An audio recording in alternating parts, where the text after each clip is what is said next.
하나님 말씀 함께 보겠습니다. 요한복음 6장 16절에서 21절 말씀입니다. 요한복음 6장 16절에서 21절 말씀입니다. 신약성경 152페이지에 있습니다.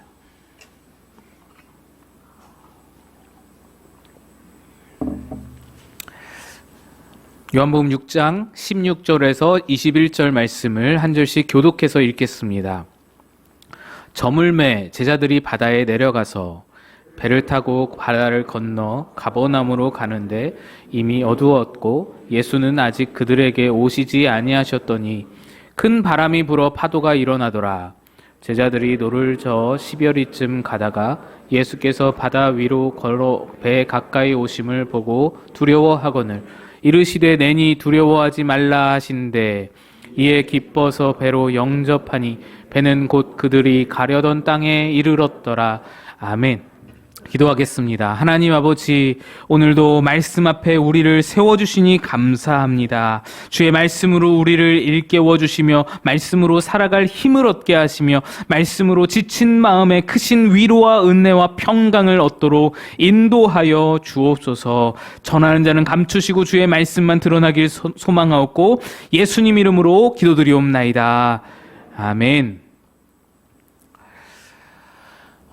한국 여성으로서 2대 영문과를 졸업하고 미국으로 건너가서 로스쿨을 마친 후에 LA에서 검사 생활을 하며 소위 잘 나가는 삶을 살다가 갑자기 목사 안수를 받고 이후로는 마약과 술에 빠진 청소년들 구제 활동에 전념하면서 그렇게 미국 검사를 청산하고 목사가 된 그런 삶이 있어 세간에 충격을 주었던 적이 있습니다.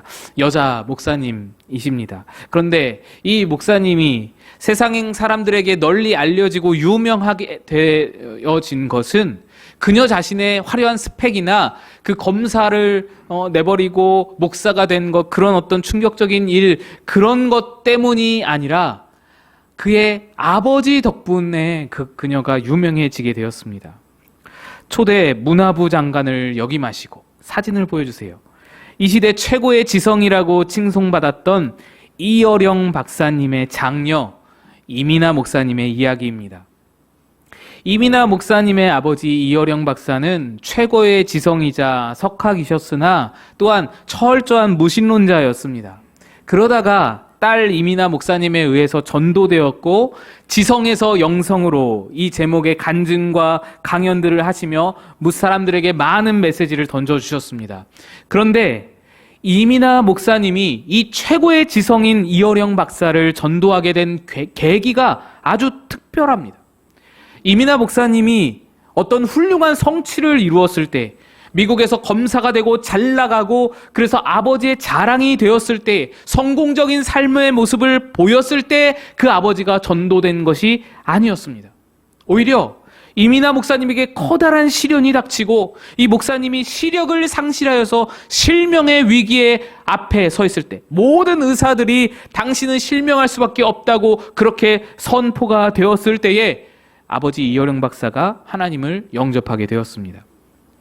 사실 이민아 목사님에게는 이어령 박사의 딸, 그리고 여러분 잘 아시죠? 그 머리가 하얀 김한길 전 의원의 첫 번째 부인, 또 미국 LA의 검사라는 그 굉장히 화려한 타이틀들이 여러 가지 많이 있었지만 그 이면에 감춰진 삶의 면면은 아주 참혹할 정도로 아프고 힘든 이야기들이 깔려 있었습니다.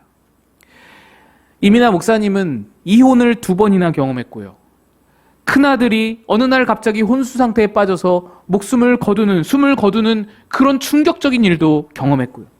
둘째 아들은 자폐증으로 태어나서부터 자폐증을 앓아 그렇게 부모의 근심이 되었고, 목사님 자신도 갑상선암을 앓고 망막박리로 시력을 잃을 뻔한 위기, 아버지를 전도하게 된 그 위기도 겪었으며 또 마지막에는 위암의 재발로 생을 마감하게 되었습니다. 여러분, 이 여러 가지 고난과 환난들이 한 사람의 인생에게 다 겹쳐지게 된 겁니다. 우리들이 이 중에 한 가지만이라도 겪는다 해도 아들의 죽음이라든지 아들이 자폐증을 앓는다, 또는 두 번이나 이혼을 하게 되었다. 또는 뭐 내가 암에 걸린다. 망막박리로 시력을 잃게 되었다. 한 가지만 내가 겪는다 해도 그것을 굉장히 힘들고 아프고 어려운 삶의 풍파로 우리에게 여겨질 텐데, 그녀에게는 이 모든 일이 한꺼번에 풍파로 그의 인생에 덮쳐지게 된 것입니다. 그러니 얼마나 힘든 인생이겠어요? 얼마나 아픈 삶이겠습니까? 이 풍파를 견뎌낼 인생이 얼마나 되겠습니까? 한치 앞도 보이지 않는 인생의 암흑기에 겹치고 겹쳐진 풍랑으로 인해서 이 검사 이민아의 인생의 배가 거의 이제 뒤집혀지기 직전일 때에, 이제 내 인생은 끝났다, 이제 인생의 배가 다 뒤집혀지겠구나, 이 풍랑을 견딜 인생이 누구인가라고 생각하고 있을 때에 어느 날, 그날도 의심과 원망과 불평으로 예배를 드리는 중이었는데, 예배 중에 이 이민아 검사가 큰 충격을 받게 되었습니다. 이 설교하시는 목사님이 설교 중에 예수님이 하나님의 아들이심을 믿었다고 해서 다 구원받는 건 아닙니다 라고 선포를 하는 겁니다. 그래서 아니 그러면 나는 지금 구원을 받은 사람이 아닌 건가? 도대체 예수 믿는 것 말고 뭐가 더 필요하다는 건가? 이 충격에 빠져 있을 때에 목사님이 하시는 말씀이, 예수님을 나의 구주로 고백하고 삶의 주권을 그분에게 내어드리지 않는다면 참으로 주님을 믿는 거라 할 수 없습니다.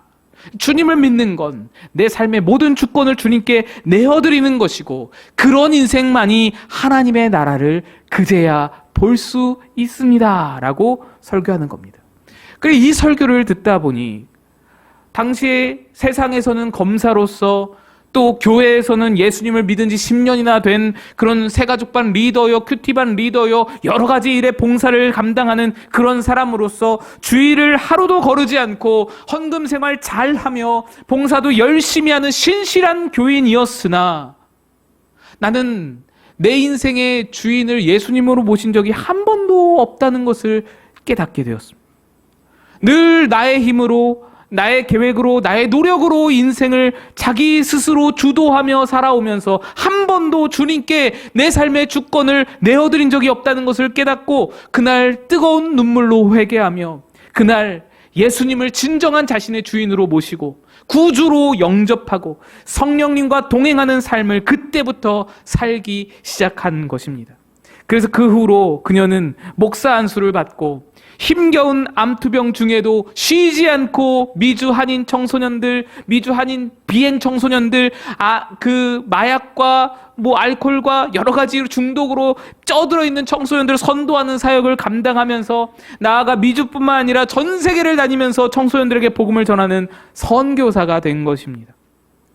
그렇게 그녀는 예수님을 인생의 배의 선장으로 모시고 기쁨으로 믿음의 항해를 해냈으며, 마침내는 하나님의 나라의 부르심을 받아 소망의 항구에 다다르게 되었습니다.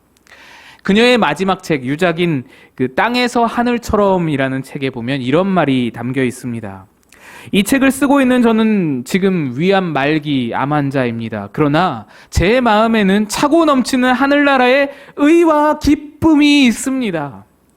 저를 사랑하시는 능력의 아버지 하나님이 그동안 저의 질병을 여러 번 고쳐주셨기 때문에 또다시 고쳐주실 것이라고 믿습니다. 그러나 어떤 이유에서든지 이 땅에서 그 치유를 온전히 받지 못한다고 하더라도, 그래서 내 몸이 죽는다 하더라도 예수님을 믿는 자는 죽어도 살겠고 살아서 그를 믿는 자는 영원히 죽지 않는다는 하나님의 말씀을 나는 믿습니다.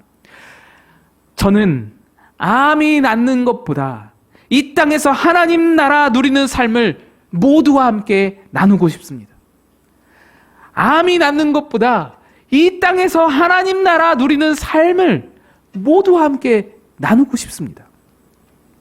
이민아 목사님은 수많은 고난과 인생의 풍랑 중에도 하나님 나라를 누리면서 살고 있었던 것입니다. 그 하나님 나라 덕분에 감당기 힘든 풍파와 고난이 계속해서 겹겹이 몰려와도 믿음을 지킬 수 있었고 기쁨을 누릴 수 있었고, 하늘의 그 기쁨과 신령한 삶을 살아내어 승리의 삶을 살아내어 마지막에 저 소망의 항구에 다다를 수 있었던 것입니다. 그녀는 어떻게 그 많은 풍파 중에도 하나님 나라를 누릴 수 있었을까요? 어떻게 그 많은 겹겹이 겹쳐오는 고난 중에도 하나님 나라를 누리며 기뻐하며 살아갈 수 있었을까요? 그 대답을 오늘 본문 말씀에서 한번 찾아보고자 합니다.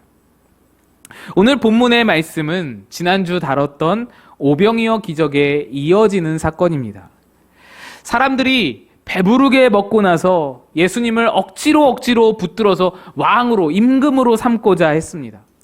그러자 예수님은 제자들에게 배를 띄워서 먼저 가버나움으로 가라고, 사람들을 떨어져서 너희들 먼저 가버나움으로 가라고 하신 후에 예수님 홀로 사람들을 물리치시고 좀 물러가게 하시고 그 다음에 홀로 기도하러 산으로 올라가셨습니다.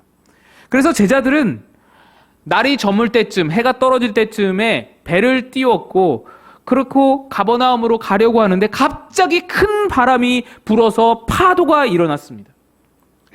이 갈릴리 호수는 호수이기는 하지만 바다보다도 더 위험한 곳이 이 갈릴리입니다.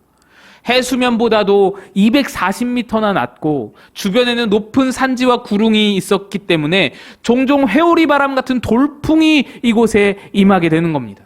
오늘 말씀 19절을 보시면 제자들은 힘겹게 노를 저어서 10여리쯤 가다가 라고 되어 있습니다. 10여리, 한 4km 정도 되는 거리입니다.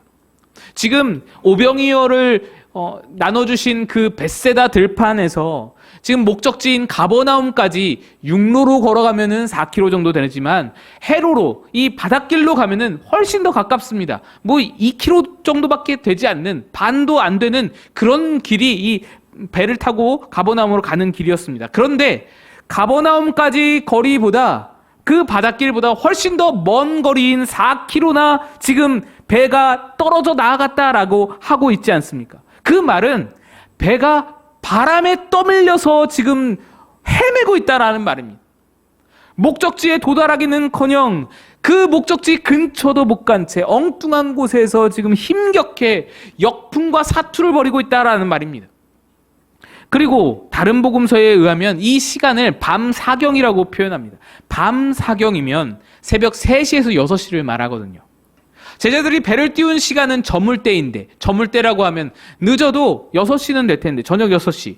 최소 새벽 3시까지 최소 9시간을 호수 위에서 지금 바람을 거슬러서 쩔쩔매고 있었다라는 것입니다. 1시간도 안 걸릴 거리를 9시간 동안이나 헤매고 그 사투를 벌이고 있었던 겁니다. 무려 9시간. 밤을 지새워서 호수 한가운데서 위태롭고도 힘겹게 바람과 사투를 벌이고 있는 겁니다. 여러분, 배를 띄웠는데, 목적지를 바라보며 배를 띄웠는데 원하는 대로 나아가지를 못하고 있는 겁니다.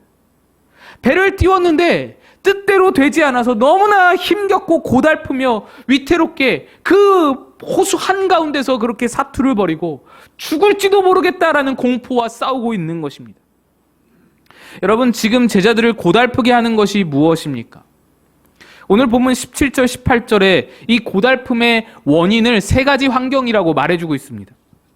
배를 타고 바다를 건너 가버나움으로 가는데 이미 어두웠고 큰 바람이 불어 파도가 일어나더라. 제자들의 지금 길을 막고 제자들을 힘겹게 하는 환경은 첫째는 어둠이요, 둘째는 바람이요, 셋째는 파도였습니다.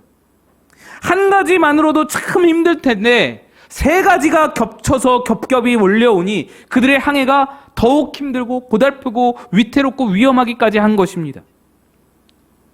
그런데 제가 방금 17절, 18절 말씀을 읽을 때 한 가지 빠뜨린 것이 있습니다. 이건 사실 어떤 환경, 어떤 어둠과 바람과 파도보다도 훨씬 더 중요한 이유인데 제가 일부러 말줄임표 속에 숨겨두었습니다. 여러분, 그 중요한 것이 무엇일까요? 말씀을 한번 다시 봐주시기 바랍니다. 17절, 18절입니다. 배를 타고 바다를 건너 가버나움으로 가는데 이미 어두웠고 예수는 아직 그들에게 오시지 아니하셨더니 큰 바람이 불어 파도가 일어났더라. 예수님이 저희에게 아직 오지 않으셨다라는 것입니다. 여러분, 어둠과 바람과 파도, 나는 커다란 문제와 예수님이 아직 오지 않으심, 이 둘 중에 어떤 것이 더 큰 문제인가요? 어떤 것이 더 중요한 문제인가요? 우리는 언제나 어둠과 바람과 파도가 훨씬 더 큰 문제라고 생각합니다. 예수님은 보이지도 않고 어둠과 바람과 파도는 지금 내 눈앞에서 나를 삼킬 듯이 다가오고 있기 때문에 이게 더 큰 문제라고 바라봅니다. 하지만 실상은 그렇지가 않습니다. 오늘 본문의 결론이 무엇입니까? 예수님이 그들에게 오시자 파도와 바람에 아랑곳 않고 가려던 목적지에 다다르게 되었다라는 말씀입니다. 예수님이 오시자 목적지에 다다르게 된 것입니다. 그러니 지금 제자들에게 가장 큰 문제는 어둠과 바람과 파도가 아니라 더 큰 문제, 더 중요한 문제가 예수님을 그들의 배에 모시지 못했다라는 것이라는 말인 것입니다. 예수님은 지금 힘겹게 노를 저어 역풍과 싸우고 있는 제자들에게 무리를 걸어서 다가오셨습니다. 저 멀리서부터 제자들이 힘겹게 싸우는 것을 보시고 무리를 걸어서 오셨습니다. 여러분, 예수님이 무리를 걸으셨다라고 말씀이 있으니까 그것을 보면서 여러분 어떤 생각이 드시나요? 어떤 경공술 이런 게 생각이 나시나요? 아, 예수님은 무림의 고수 같은 분이어서 능력이 있어서 무리를 거두신다. 또는 그런 말, 솔방울로 수류탄을 만드시고 나뭇잎을 타고 대동강을 건너셨습니다. 이런 거 생각이 나시나요? 이건 가짜잖아요. 이건 거짓으로 사람을 현혹하는 선전 문구일 뿐이지만 예수님이 무리를 걸으신 건 사실일 뿐만 아니라 이런 것보다 훨씬 더 큰 의미를 가지고 있습니다. 우리는 무리를 걸으신 사건을 보면서 그저 초월적인 존재, 좀 능력이 많은 존재, 어떤 기적을 일으키는 존재라고 생각하지만 예수님이 무리를 걸으셨다라는 것은요, 그 정도 의미에 지나치지 않습니다. 인간이 사투를 벌이고 있는 문제들 있잖아요. 지금 제자들이 어둠과 바람과 파도에 끙끙대면서 9시간 넘게 밤을 새워서 그 위협과 싸우며 그렇게 고군분투하며 위험을 느끼며 목숨의 위협을 느끼며 그렇게 어쨌든 살아보겠다고 맞이하고 다투고 그렇게 힘겹게 버티고 있는 그 모든 문제들, 그 풍파들이 예수님에게는 전혀 영향을 미치지 못한다라는 뜻입니다. 그 모든 문제들, 우리가 힘겹게 싸우는 모든 인생살이 문제들이 예수님에게는 전혀 영향을 주지 못한다는 겁니다. 그 모든 문제들을 뛰어넘어서 다가오실 수 있는 그런 분이, 그런 존재가 예수님이시다. 우리의 문제가 그분에게 문제되지 않고 그 문제를 초월하셔서 문제를 다스리시는 분. 그래서 문제 속에 헤매는 우리들을 구원해 주실 유일한 분이 바로 예수님이시다. 그 의미가 무리를 걸어오시는 예수님의 모습에 담겨 있는 것입니다. 문제를 뚫고서 우리를 건지러 오시는 예수님. 그렇게 문제를 뚫고 다가오신 예수님께서 제자들에게 뭐라고 말씀하시나요? 20절입니다. 이르시되 내니 두려워하지 말라 하신대. 내니 두려워하지 말라. 여기서 내니 두려워하지 말라. 내니라는 말은 그냥 나 왔어. 나 유령 아니고 나야 나 무서워하지 마. 이런 단순한 해석이 있을 수도 있지만 사실 엄청난 의미가 숨겨져 있습니다. 여기서 나다, 내니라고 하신 말씀의 헬라어 원어를 살펴보면 에고 에이미입니다. 에고 에미야 이게 아니고 에고 에이미입니다. 에고 에이미는 직역을 하자면 나는 나다라는 뜻입니다. 영어로 표현하면 I am who I am입니다. 여러분, 나는 나다, I am who I am, 이런 자기 선언의 말씀을 언젠가 들어보신 일이 있지 않으십니까? 똑같은 말씀이 출애굽기, 구약 출애굽기 3장에 나옵니다. 출애굽기 3장 14절, 하나님이 모세에게 이르시되 나는 스스로 있는 자이니라, I am who I am. 또 이르시되 너는 이스라엘 자손에게 이르기를 스스로 있는 자가 나를 너희에게 보내셨다 하라. 이 말씀은 모세가 하나님을 만나서 하나님의 이름을 물었습니다. 내가 백성들에게 가서는 내가 뭐라고 저들에게 설명할까요? 내가 누구의 보냄을 받았다고 설명할까요? 물을 때에 하나님의 이름을 물을 때에 하나님이 대답하신 게 바로 나는 나다였습니다. 하나님은 왜 자신의 이름을 나는 나다라고 설명을 하실까요? 우리들은 다 자신을 설명할 때, 내 자신을 설명할 때 모두 다 무언가에 의존해서 설명을 합니다. 저는 이하룡 씨의 아들이면서 장로회 신학대학교 신대원을 졸업하고 예장통합교단에서 목사 안수를 받고 마곡꿈꿈교회 담임 목사로서 섬기고 있습니다. 저는 저를 소개할 때 아버지에 의존해서, 학교에 의존해서, 교단과 교회에 의존해서 저를 설명할 수밖에 없습니다. 그러나 하나님은 그렇게 할 수가 없습니다. 우주 모든 만물이 하나님에게서 출발했지, 하나님보다 먼저 있어서 하나님을 출발케 한, 하나님을 태어나게 한 그런 것이 이 세상 어떤 만물도 없습니다. 모든 만물이 다 하나님을 근원으로 출발했기 때문에 어떤 것도 하나님을 설명할 어떤 것이 되지 못한다는 겁니다. 하나님은 무엇에 의존해서 자기를 설명할 수가 없습니다. 그래서 나는 나다, 나는 나다라고 밖에 대답이 안 나오는 겁니다. 그러다 보니 나는 나다라는 뜻의 히브리어 네 글자 요드해 와후해, 요 히브리어 네 글자 나는 나다라는 뜻입니다. 이게 하나님의 이름이 되었습니다. 그리고 우리는 그 글자를 야훼 또는 여호와라고 읽는 것입니다. 여호와의 뜻은 나는 나다라는 뜻이에요. I am who I am이라는 뜻입니다. 그리고 이 거룩한 히브리어 네 글자를 헬라어로 바꾸어 표현하면 바로 에고 에이미가 되는 것입니다. 그러니까 예수님은 지금 물 위에서 두려움에 떨고 있던 그 바람과 힘겹게 싸우고 있는 제자들에게 내니라고 말씀하신 그 내니가 뭐냐? 시내산 불붙은 떨기나무에서 하나님이 모세에게 말씀하셨던 나는 나다, 나는 스스로 있는 자다, 이 말씀과 똑같은 말이라는 겁니다. 곧 예수님이 여호와 하나님이시라는 얘기입니다. 예수님이 스스로 계신 분이라는 얘기입니다. 누구에 의해서 만들어지거나 누구에 의해서 태어나거나 누구를 근거로 존재하는 그런 분이 아니라 나는 나다, 나는 나다라고 설명할 수밖에 없는 그분이 우리의 예수님이라는 말입니다. 우리 예수님은 이런 예수님입니다. 이분이 우리의 주님이십니다. 그분은 시간과 공간을 초월하시며 우주를 초월하셔서 다스리시는 절대자이시고 초월자이신데, 바로 그분이 지금 시간과 공간에 사로잡혀가지고 여러 가지 문제들로 힘겹게 사투를 벌이는 너희에게로 그 시간을 뚫고 공간을 뚫고 어둠과 바람과 파도라는 큰 문제를 뚫고 모든 것을 뚫고 물 위에 사람의 발이 닿으면 그 물 속에 가라앉는다는 그 아주 기초적인 원리와 원칙도 다 뚫고 예수님이 너희에게 가까이 왔으니 내니 나는 나이니 두려워하지 말라, 이 말씀을 하시는 것입니다. 그래서 그분이 이제 배에 올라타십니다. 그 예수님이 배에 오르시자 모든 것이 변화합니다. 21절입니다. 이에 기뻐서 배로 영접하니 배는 곧 그들이 가려던 땅에 이르렀더라. 두려움과 고됨과 힘듦과 애씀이 가득했던 이 배였지 않습니까?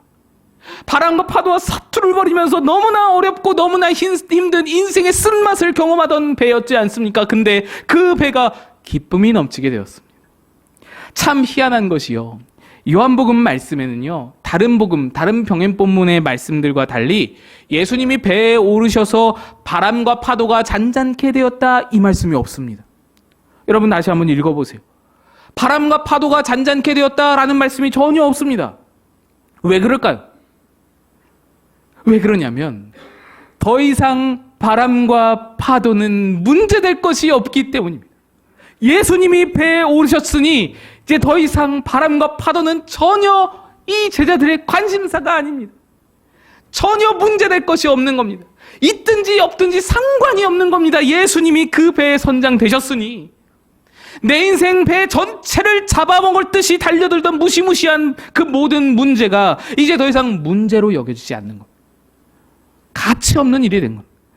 기록할 가치도 없는 겁니다. 모든 문제, 어둠과 바람과 파도를 다 뛰어넘어서 다스리시는 분이 내 배에 선장되셨기 때문에. 그리고는 뭐라고 하나요? 곧 그들이 가려던 땅에 이르렀더라. 9시간이나 헤매었는데, 9시간이나 그렇게 고달프게 헤매던 사투를 벌이던 바다였는데 곧장 즉시 가려던 땅에 도착한 것입니다. 예수님 한 분이 배에 올라타심으로, 예수님 한 분이 그 배 선장되심으로 두려움이 기쁨으로 바뀌고, 산같이 위협하던 문제가 아무것도 아닌 문제로 바뀌고, 밤새워 헤매도 도달할 수 없었던 그 땅에 곧 도착하게 되는 것입니다. 이것이 주님을 우리 인생의 배의 선장으로 모실 때 일어나는 일입니다. 우리의 인생이 방황하는 이유가 무엇입니까? 우리의 인생이 갈 곳을 찾지 못하고 그렇게 힘들게 헤매이며 사투를 벌이는 이유가 무엇입니까? 내 인생이 어둠과 바람과 파도로 뒤덮여서입니까? 아닙니다. 내 인생이 어둠과 바람과 파도라는 그런 환경 앞에서 지금 먹히고 덮여 있기 때문입니까? 그게 아니라는 겁니다. 내 인생이 흙수저라서입니까? 아닙니다. 우리는 생각하기를 지금 이 어둠만 거쳐지면, 이 파도만 잠잠해지면, 이 바람만 좀 잦아들면 괜찮아질 거야, 좋아질 거야, 그렇게 바라고 그것을 구하고 그것을 기대하고 기도하지만, 그러나 우리 인생의 배의 진짜 문제는 그게 아니라는 겁니다. 우리 배가 밤을 지새우며 헤매는 이유는 주님을 선장으로 모시지 않았기 때문이다라는 겁니다. 어떤 사람은 내 인생에는 바람과 파도가 없어, 내 인생은 이미 바람과 파도를 다 잠재웠기 때문에 괜찮아 라고 하실지 모르겠습니다. 그러나 그렇지 않죠. 실제 바다도 그렇지만 인생이란 바다도 언제 어떤 바람이, 어떤 어둠이, 어떤 파도가 들이닥칠지, 어떤 집채만한 파도가 우리 배를 그렇게 덮쳐버릴지 모르는 일이지 않습니까? 또 아무런 문제가 끝까지, 우리 인생 끝까지 없다고 하더라도 우리가 가야 할 참된 목적지에 우리를 도달하게 할 수 있는 실력이 우리에게는 없습니다. 미국 검사라도 모든 풍파를 다 이겨내고 참 목적지의 인생을 끌어갈 실력과 힘이 우리에겐 없는 것입니다. 주님이 우리 배의 선장 되셔야 할 이유인 것입니다. 이민하 목사님이 겹겹이 겹쳐진 고난과 풍랑에도 하나님 나라를 누릴 수 있었던 비결이 무엇입니까? 예수님이 계신 곳이, 예수님을 주인으로 모신 곳이 바로 하나님 나라이기 때문입니다. 예수님이 다스리는 곳이 하나님 나라이기 때문입니다. 높은 산이 거친 들이 조막이나 궁궐이나 내 주 예수 모신 곳이 그 어디나 하늘나라. 여러분, 우리 예수님은 찾아오시는 예수님이십니다. 저 멀리서 바다 한가운데 헤매고 있는 그 우리를 보시고 발견해내시고 찾아내시고 시간을 뚫고 공간을 뚫고 어둠과 파도와 모든 문제와 또 물속에 가라앉는다는 그 기본 기초적인 원리 원칙을 다 뚫고 우리를 찾아오시는 예수님이십니다. 그 예수님이 뚫지 못할 것이 없습니다. 그 예수님이 뚫지 못할 문제가 없습니다. 그분은 우리에게 그렇게 찾아오셔서 말씀하십니다. 내니 두려워하지 말라. 내니 두려워하지 말라. 나는 나다. 내가 곧 이 세상의 근원이다. 나는 스스로 있는 자다. 내가 곧 이 세상의 창조주이다. 주님이 문제 속에 갇혀있는 우리에게 찾아오시어 자기를 계시하고 자기를 선언하시는 것입니다. 그때 우리가 해야 할 일이 무엇입니까? 우리의 할 일, 사실 아무것도 없습니다. 그저 그분께 배의 한 자리를 내어드리기만 하면 되는 것입니다. 그분을 내 인생 배의 선장으로 모시기만 하면 되는 것입니다. 내가 잡고 있던 인생의 방향키를 내려놓고 내가 차지하고 있던 선장 자리를 내어드리면 이내 내 인생의 배는 두려움 가득했던 그 배에서 기쁨의 배로 변하고, 문제가 집채만한 문제가 문제 아닌 것으로 변하고, 방황하고 헤매던 9시간이나 헤매던 배가 곧 목적지에 도달하는 배로 바뀌어지게 되는 것입니다. 여러분 인생의 배에도 주님이 찾아오십니다. 그분은 저 멀리 바다 건너편에서도 여러분을 발견하시고 무리를 걸어서라도 모든 걸 뚫어내고 여러분께 다가오십니다. 이제 그분께 내 배를 내어드리기만 하면 되는 것입니다. 그러면 거친 파도가 날 향해 오더라도 주님과 함께 날아오를 수 있는 그런 하나님 나라 누리는 삶이 될 줄로 믿습니다. 우리 같이 찬양하겠습니다.